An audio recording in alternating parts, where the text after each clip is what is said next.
going to be fun when Dak Prescott goes back to pass and gets destroyed by Hassan Reddick, or Carson Wentz holds the ball too long and Jordan Davis makes him legless. I can't wait for it.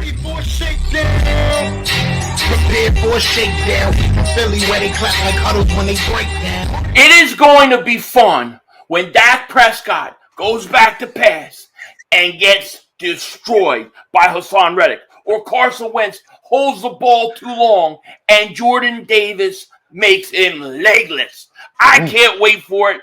Joey Shakes, what is happening, man? We are like less than 2 weeks away from training camp, man. I am pumped. I am ready to go.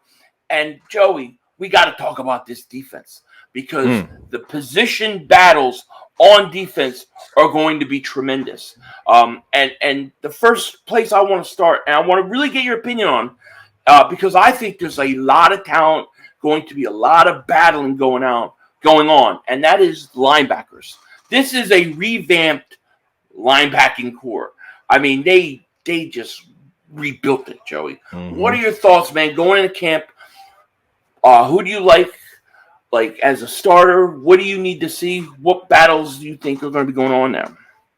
I think you're going to have TJ Edwards, and I think TJ Edwards and Kaiser White will be battling for one of those, maybe that second linebacker spot, that outside spot, most likely, depending what they do with Hassan Reddick, because they might be moving the same linebacker and edge rusher, so back and forth. Nakobe Dean's your middle linebacker. I mean, he's going to be the field general. He's going to be calling the plays. He's going to be enforcing everything, and hopefully we see hopefully we see him play really well this year. Kaiser White, came. This was a guy from free agency that the Eagles want since day one of free agency, and they didn't think they were going to get him, and they absolutely got him. He could have went back to the Chargers on that the Super Bowl contending team with a well-built defense they just built up, and playing really well, and want to play for his favorite team. And TJ Edwards is just fantastic, and you've mentioned him even till this day this year. Remember, even in Jim Schwartz's system, you talk about TJ Edwards. He always had these flashes, and Jim Schwartz just never played these young guys, that veteran favoritism, and he was just a shine and what he could have been before, and now we're starting to get that with him now. So I feel like they really revamped this linebacker. We were complaining about it all offseason since the season ended last year, just complaining about it. So I think this could be a good battle there. Dude, we've been complaining about linebackers for since Trotter.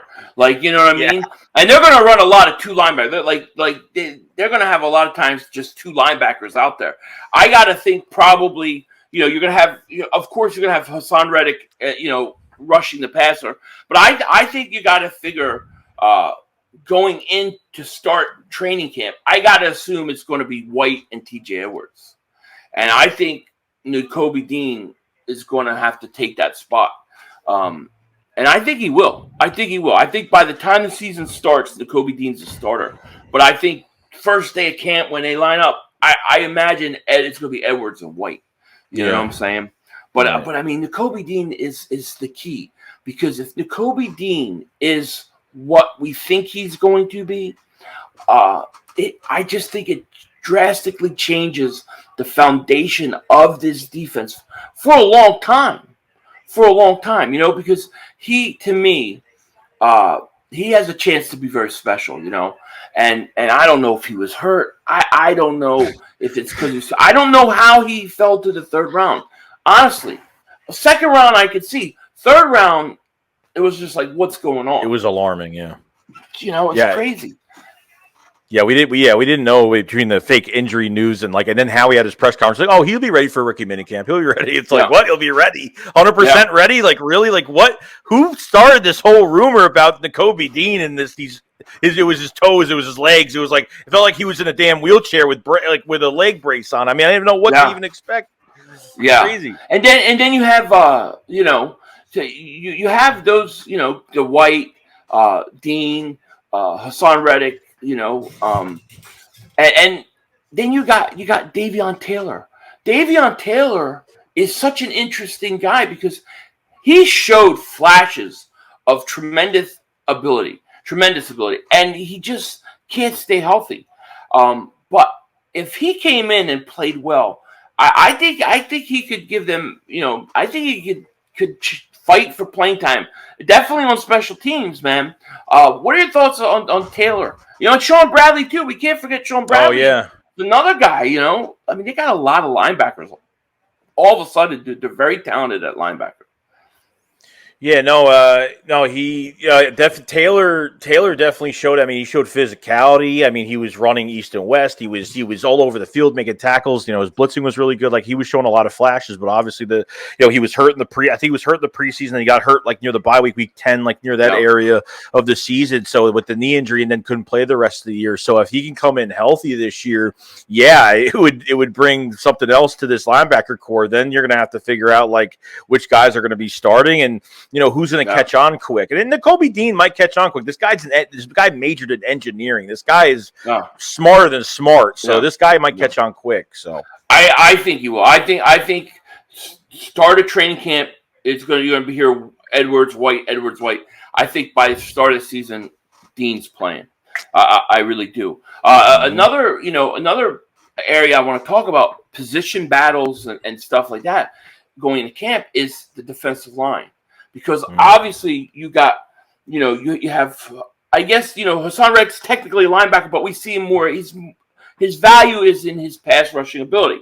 But then you have Josh Sweat, you have Derek Barnett, which I don't understand, and I think you got Brandon Graham coming back for injury. I think how Brandon Graham comes back is going to be really key for the Eagles. Like, I think Hassan Reddick makes them better, but I think Brandon Graham can make them really, really like one of the better defensive lines in the National Football League with Hassan Reddick and Brandon Graham if he's healthy. Yeah, I think even with Brandon Graham coming back is a big deal. I mean, definitely a missing heartbeat to the defensive line last year, because the defensive line got no pressure last year. But if Graham can't stay healthy and he's out for games, then you're gonna have to maybe put Sweat on the other side, or you're gonna have to give Barnett more snaps, which I don't know if that's a good thing or a bad thing right now with 2 sacks and 8 led all defensive ends and penalties last year. That's why even going into next year, if Brandon Graham does leave, he did say, a few days ago, shout out to Jakeem Media, by the way, he did say that, he could be going to another team after this year, because he might play more than 1 year. I don't think the Eagles are going to pay him a lot of money if he has a good year, So, if you get pressure on the defensive line, you're always helping out somebody else to make a play, and Brandon Graham could definitely do that, but he's the heart and soul of this defensive line, especially for that defensive end group. So, I mean, Teron Jackson, I thought, flashed last year, Kaiser Johnson, Kyron Johnson's another one, 6th round from Kansas. That guy, he's a linebacker, right? Like we didn't even talk about him. Forgot all about him. He is going to be somebody I'm so intrigued. Like, this is why we need like training camp. This is why I can't wait to preseason and watch these guys, man. These battles are crazy, man. It's crazy. Great name. Forgot all about him. You're right. It just popped up my head. Just popped up in my head. And then you got the defensive tackles. You got Hargrave and Fletcher Cox, and we're all dying to see how good Jordan Davis is going to be. I mean, I think Jordan Davis will be very good against the run. I think he'll make an impact. The question is how will he develop going forward in this year into a better pass rusher? Because listen, I don't buy this whole thing where people say, oh, he didn't get enough snaps in Georgia and he can't play that much and stuff like that. When you look at this guy, how strong he is, what an athletic freak he is, if he's in shape, I don't think there's anything that can stop him from rushing the passer, stopping the run, and doing it all. He's got that kind of talent. Yeah, Jonathan Gann said he's violent. Okay, this is a guy that's, I don't like that either. Even when we watched the draft and they were like, he looked lazy versus Alabama, and he was 360 pounds. They didn't use him as a pass rusher. They used him as a run stuffer, and, he was probably out of shape. I mean, who knows what was going on, but I mean, he was 340 by the combine. I'm thinking now he's like in the 330s to maybe they're expecting him to lose more weight than that. Maybe 320 is probably the latest I'll go with him, but I think the maintaining of his weight through his career is going to be very important, because he will lose that explosiveness if he can't maintain his weight. But I think what they're going to do is they're going to pin his ears back, and they're just going to let him attack. They're not going to be cautious with him. They're going to just let him attack. I think he's going to.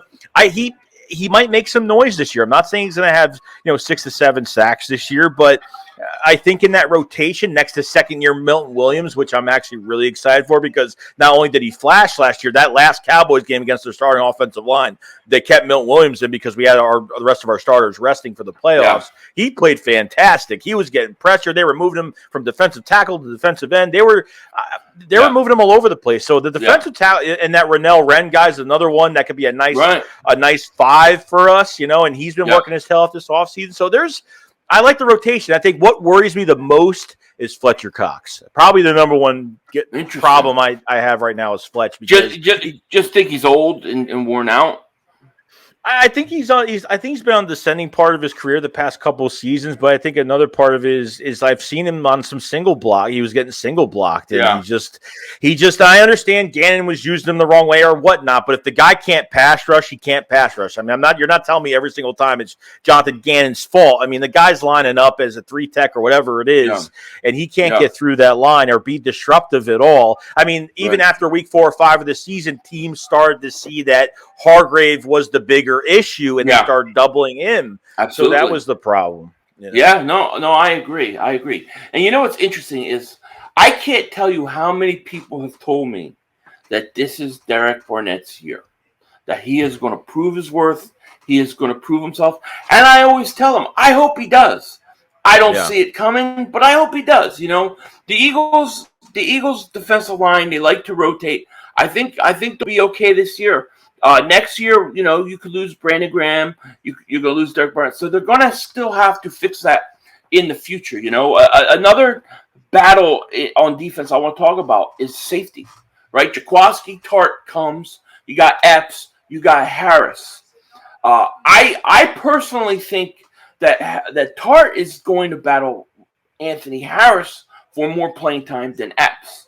I really do. And I just read something where he got more money, I think, than Anthony Harris to come to Philly. So does that mean that the Eagles would like him to basically play over Anthony Harris? It's going to be really interesting how they use the safeties. Yeah, I don't think it's. I mean, it could be a depth move, but I think it's more of like it's a high reward move regardless. Because if he could start, he's got he's been in the league a long time. I think he is better than Anthony Harris. I think his for a big safety, I think his coverage isn't that bad. I think I remember him in that 49ers game against. I think it was one on. I think a Quez Watkins catch or a deflection or something like that, and how fast he gets. He's very rangy for a big guy and. I don't know. I mean, I'm more comfortable with it now, whether he does start or becomes a backup. But, we had kind of reminds me of when we signed Eric Wilson to linebacker. We thought he was one of those underrated signings. And then he just couldn't play at all. And we had to get rid of him. Like he was just just didn't do anything. So I feel like Anthony Harris was only brought in just because he's healthy and just because he knows the system and he's just a body really that just is capable of playing the position maybe because Rodney McLeod went to the Colts and they weren't re-signing him because he's been hurt so many times and he just turned 32 this year. Yeah. So I feel like they were trying to upgrade that position for a while since free agency. Couldn't finesse the money for Marcus Williams. Could have drafted Kyle Hamilton if they didn't want to get Jordan Davis and move up, or they want to get him at that pick, whatever the case may be, because some fans are not high on that Jordan Davis pick. But I think if you had Marcus Epps in the building, I was happy with it, but they had to put depth behind it. And if Tart is fine, I'm fine with it because at the end of the day, there's no – I don't trust Kevon Wallace. I mean, I just don't. No. I mean, I don't really follow PFF that much because I think it's BS. But he was one of the highest ranked. I think one of the best picks from that draft in the 4th round. And it just he just can't stay on the field. And he's a lot of talk. He talks way too much. It doesn't prove a damn thing. Yeah. So I agree. I mean, hopefully Wallace steps up this year. I'm not expecting it. I don't think the Eagles are too. I think Tart actually has the best chance out of all the 1-year contracts to actually come back and play. I could totally see a situation like that. Now, to kind of finish out the defense, let's talk about corner real quick. Because you got Slay, Bradbury, an amazing signing. You got Vontae Maddox in the slot. One of the guys that I really want to watch and see because, he was a draft pick, and I thought he played, from what we heard, he played well in camp last year. But Zeke McPherson, I really want to see what kind of progress he makes. What are your thoughts at the cornerback position? Like, who do you think battles? Because nobody's going to start over those three guys, Maddox, Bradbury, and Slay. But who do you think makes this team or provide is a good depth piece for them?